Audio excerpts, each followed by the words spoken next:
In today's video, I'm going to teach you how to change email notifications for Claude AI. Start by opening your preferred web browser and searching for Claude AI. In the results, look for the official site that takes you directly to the Claude web app. If you see sponsored results or pages that look similar, pause and confirm the URL in the address bar before you proceed. Taking a second to double-check helps you avoid lookalike sites and ensures you're on the right page. Click the correct link to open Claude. If you land on a general product page, use the Sign In or Try button to reach the app. Next, sign in. Choose Continue with Google for a quick login using your Google account, or select the email option to sign in with your email and password. Follow any on-screen prompts, like entering a verification code. Give the page a moment to load your account and conversations.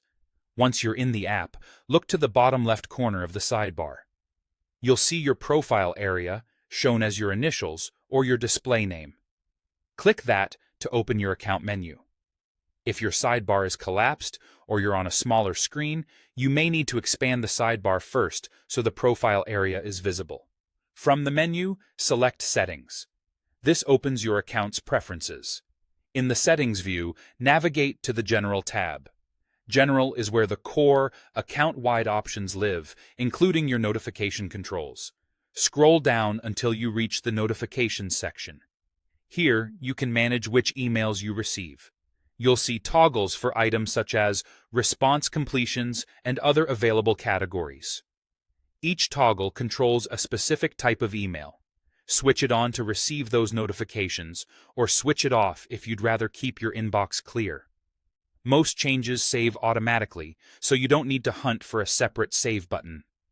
If you're unsure what an option covers, look for a brief description or an info icon near the label. A few quick tips as you adjust things. If you stop receiving emails you do want, check your spam or promotions folder and mark messages from Claude as not spam. If you ever change your mind, you can return to this same notifications section and update your choices at any time. And if the interface looks a little different, the path is the same idea. Profile, Settings, General, then Notifications. That's it. You've opened Claude, signed in, gone to your profile, opened Settings, moved to General, scrolled to Notifications, and used the toggles to match your preferences. Thanks for watching, and feel free to pause and follow along as you make your updates.